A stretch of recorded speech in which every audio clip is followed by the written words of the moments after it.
El mejor escenario es catastrófico. Bienvenidas y bienvenidos a The Debate. Hoy ponemos bajo la lupa la profunda crisis que atraviesa el Banco Hipotecario del Uruguay, el BHU, una entidad financiera estatal clave, ¿no? Con una relevancia social y económica enorme. El centro de la discusión, digamos, es esa marcada discrepancia entre lo que dice la versión oficial, que habla de un incidente informático, así en genérico, y la evidencia, que parece bastante contundente, que apunta a un ataque de ransomware muy severo, y esto perpetrado por el grupo Crypto24, con el agravante de una exfiltración masiva de datos. La pregunta fundamental entonces que guía nuestra conversación y que sale del material que analizamos es esta. ¿Estamos ante un problema técnico, digamos contenido, como sugiere la narrativa oficial, o estamos ya frente a una catástrofe de seguridad con consecuencias que podrían ser devastadoras para miles de uruguayos, como parecen indicar las pruebas del ransomware y las filtraciones que ya empezaron?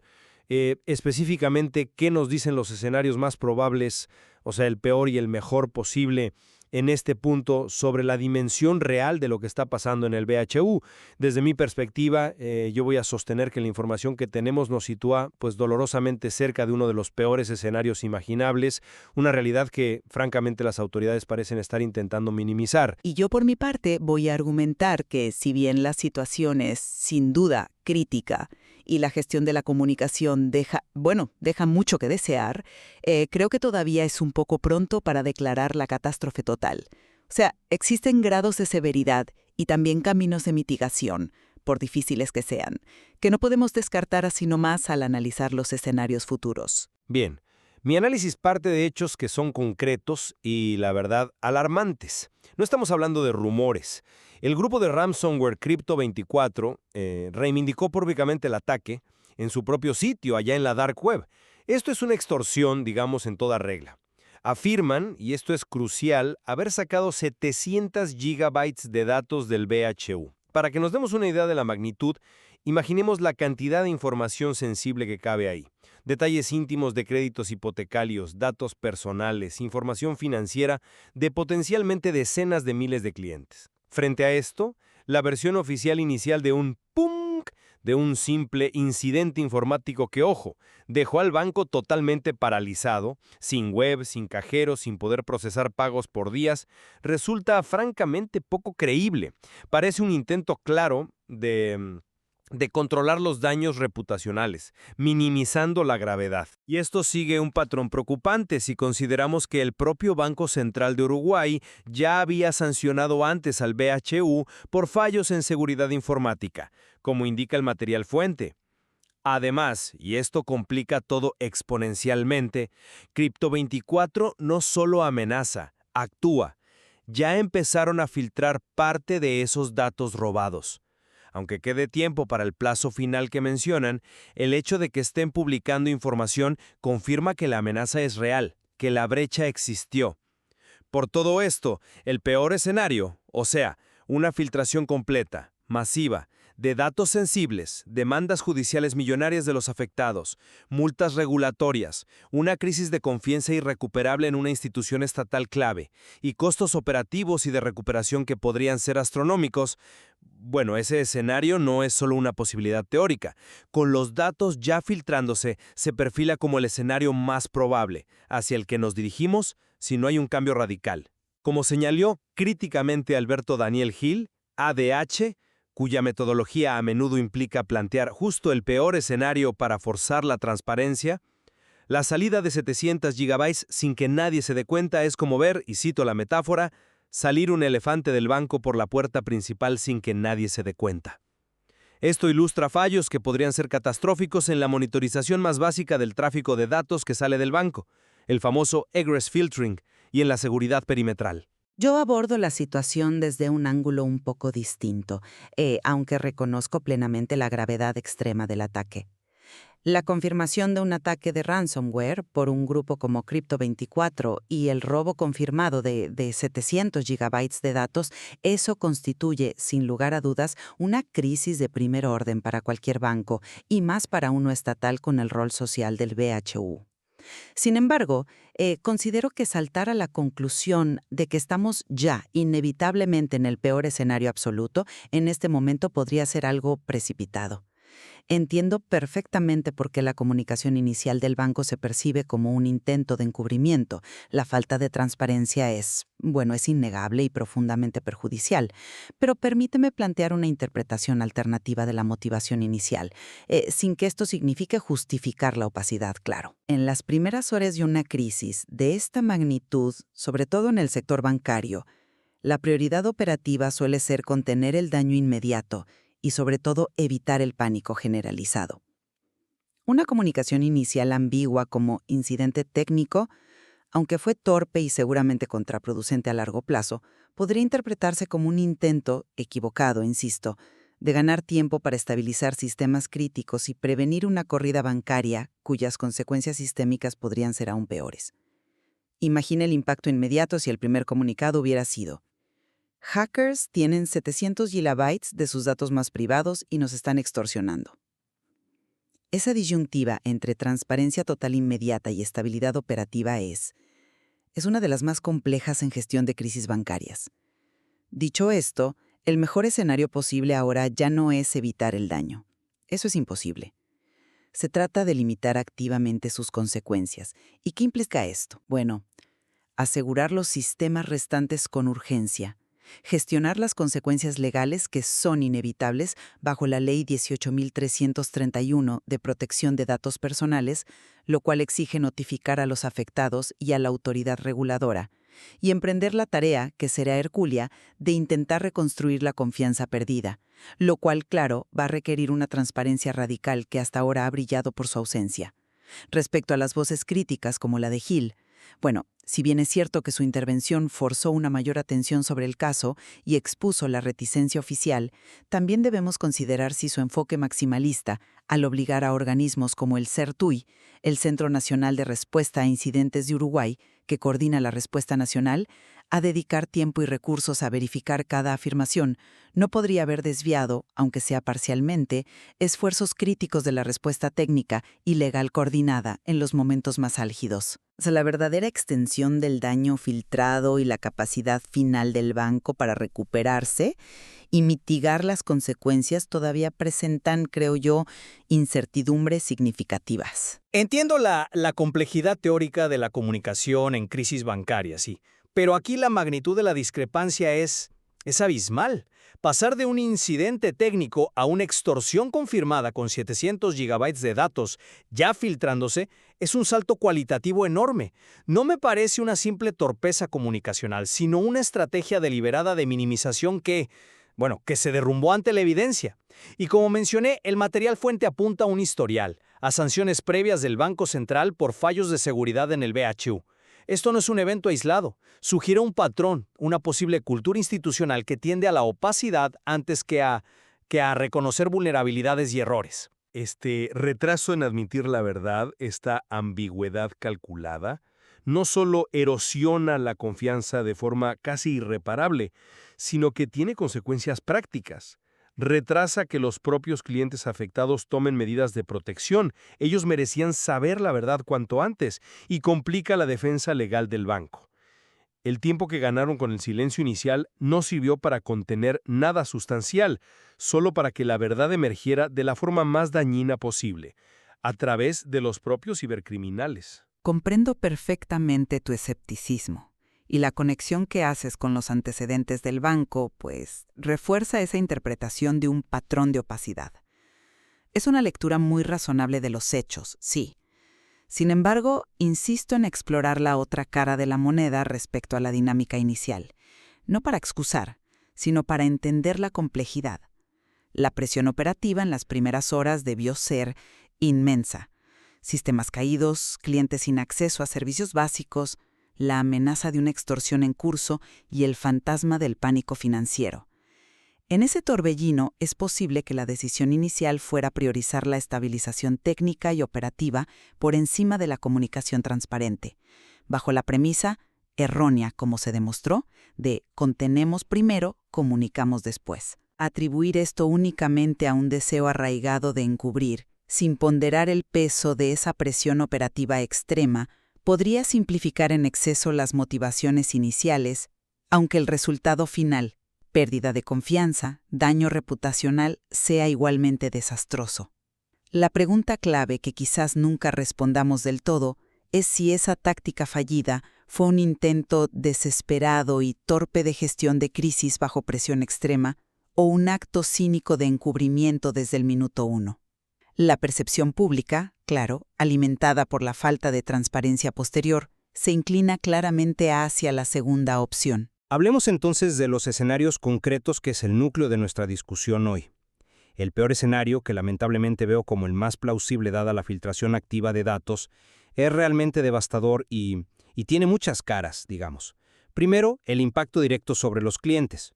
700 gigabytes pueden contener nombres completos, cédulas, direcciones, teléfonos, correos, detalles exhaustivos de créditos hipotecarios, montos, plazos, propiedades, estados de cuenta, quizás hasta información de cuentas bancarias vinculadas. La exposición pública de esto abre la puerta a un tsunami de robo de identidad. Fraudes financieros dirigidos. Imagina un phishing personalizado usando datos reales. Extorsiones individuales. Discriminación basada en información financiera. Un calvario para miles de familias. Segundo, las consecuencias para el BHU como institución. Hablamos de demandas colectivas millonarias por daños y perjuicios de los clientes afectados. Hablamos de multas potencialmente gigantescas por parte de la Unidad Reguladora de Datos Personales, la URCDP, bajo la Ley 18.331, que establece obligaciones claras de seguridad y notificación que, parece que se incumplieron gravemente.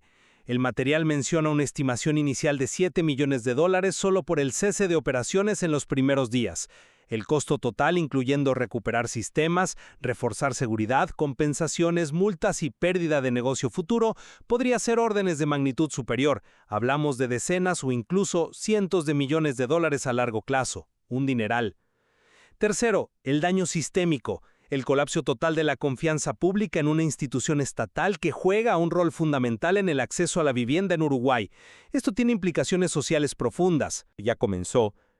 Este escenario catastrófico no es especulación alarmista, es una realidad que se está materializando día a día.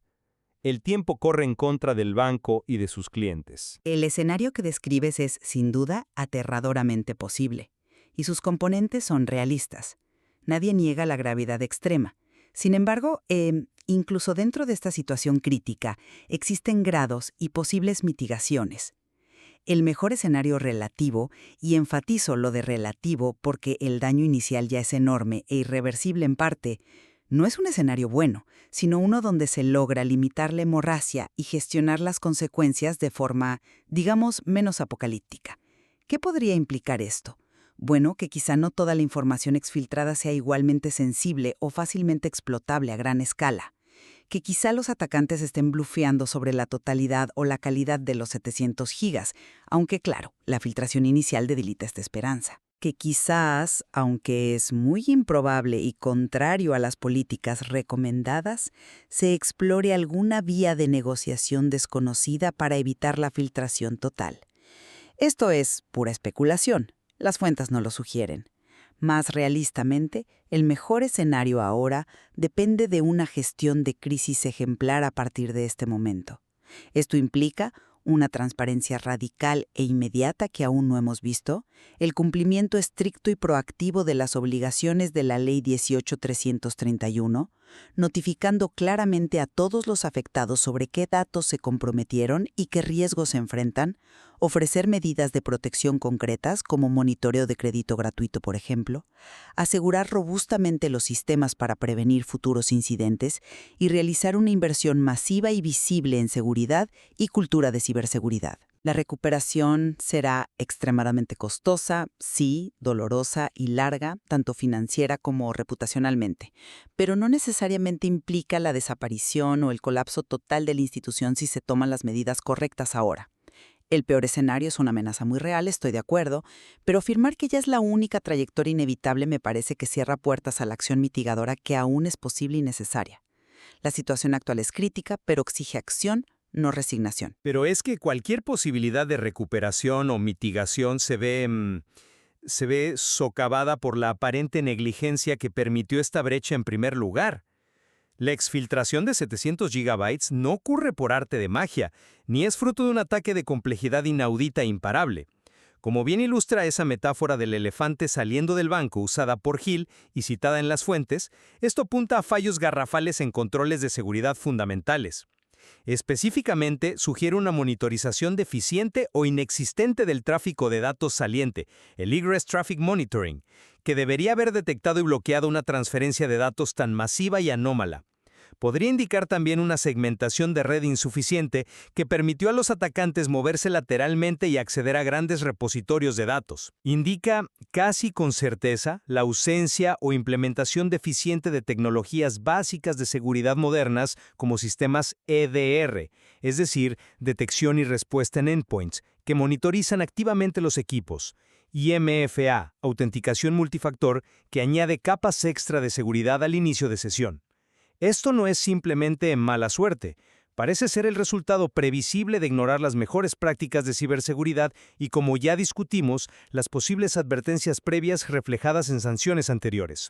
La responsabilidad principal recae, por tanto, directamente en la gestión del BHU por no haber priorizado, invertido y supervisado adecuadamente la seguridad de la información crítica que custodian. Estas medidas no se improvisan, requieren una cultura de seguridad proactiva que a la luz de los hechos, parece haber estado ausente. Coincido plenamente en que los fallos técnicos son evidentes y graves. La exfiltración de ese volumen de datos es una prueba irrefutable de defensas insuficientes. La falta de monitorización del tráfico saliente es particularmente inexcusable. Sin embargo, aunque la responsabilidad de la gestión actual del BHU es ineludible, enfocar la culpa exclusivamente en ellos podría simplificar en exceso un problema que quizás sea más profundo y sistémico. Los ataques de ransomware modernos, especialmente los orquestados por grupos organizados y especializados como Crypto24, son cada vez más sofisticados y persistentes.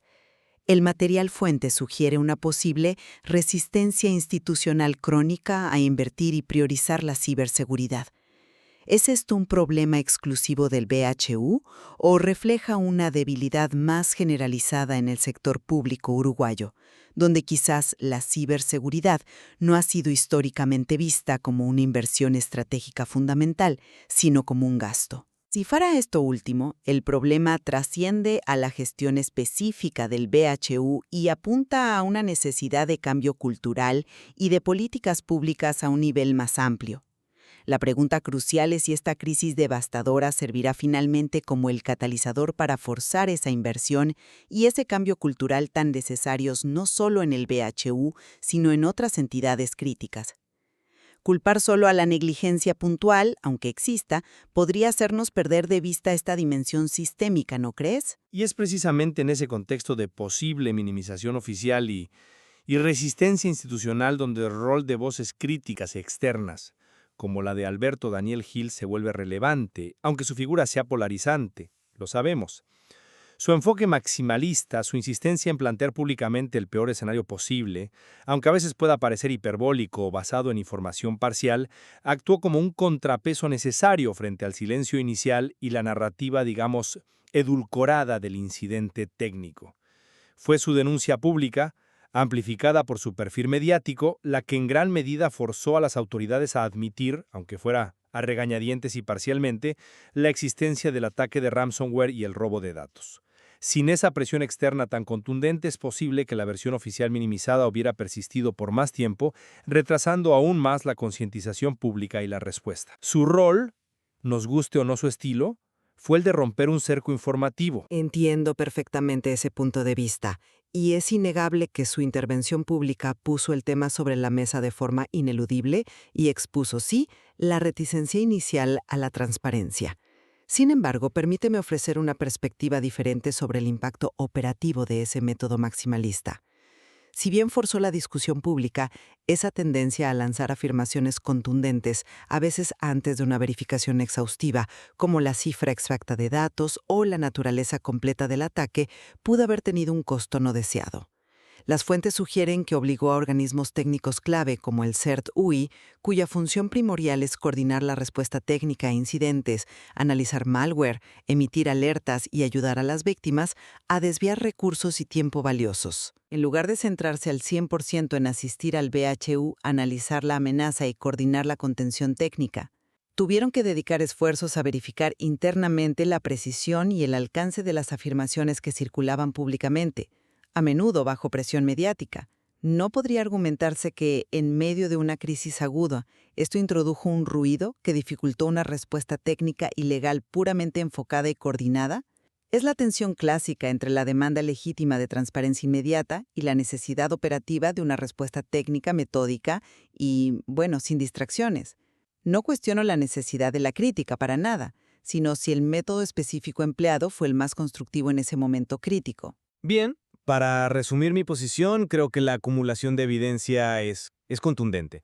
Tenemos un ataque de ransomware confirmado por el propio grupo atacante, Crypto24, la admisión del robo de una cantidad masiva de datos sensibles, esos 700 gigas, el inicio activo de la filtración de esa información y una respuesta oficial inicial caracterizada por la minimización y la falta de transparencia que, como dijimos, sigue un patrón preocupante evidenciado por sanciones previas. Todo esto me lleva a concluir que el BHU enfrenta una crisis de la máxima gravedad. Dada la naturaleza de los datos comprometidos y la filtración en curso, el peor escenario, con consecuencias financieras, legales, reputacionales y sociales devastadoras, lamentablemente no solo es posible, sino que se perfila como la trayectoria más probable en este momento si no se produce una intervención drástica y transparente. Desde mi perspectiva, y para cerrar, si bien la crisis es, sin la menor duda, extremadamente severa, y la gestión comunicacional hasta la fecha ha sido profundamente deficiente y perjudicial, sostengo que la trayectoria final aún no está escrita en piedra. El peor escenario que describes es una amenaza muy real y plausible, sí, pero no una certeza matemática absoluta. El mejor escenario posible ahora ya no es evitar el daño, sino centrarse en una mitigación activa, aunque sea costosa y compleja. Esto exige una recuperación técnica robusta, el cumplimiento riguroso de las obligaciones legales bajo la Ley 18.331, incluyendo apoyo a las víctimas, y sobre todo un cambio radical hacia la transparencia por parte del banco y las autoridades supervisoras para intentar reconstruir algo de la confianza perdida. La situación actual es crítica, sí, pero aún existen grados de resultado posible. Y la gestión a partir de ahora determinará cuán cerca nos quedamos del peor escenario o si se logra alguna forma de contención y recuperación, por difícil que sea. La consideración de estas perspectivas contrastantes, explorando tanto la posibilidad real de una catástrofe como los estrechos márgenes para una mitigación y recuperación complejas, subraya la enorme dificultad y las altísimas apuestas que conllevan las crisis de ciberseguridad cuando golpean el corazón de nuestras instituciones financieras y estatales más críticas. Efectivamente, y es una situación dinámica que seguramente seguirá evolucionando. El material fuente ofrece una base sólida para profundizar aún más en las causas subyacentes de esta vulnerabilidad, las consecuencias que ya se están desplegando y sobre todo las lecciones cruciales que deben extraerse de este doloroso incidente para fortalecer la resiliencia cibernética futura, no solo del BHU, sino de todo el ecosistema digital del país.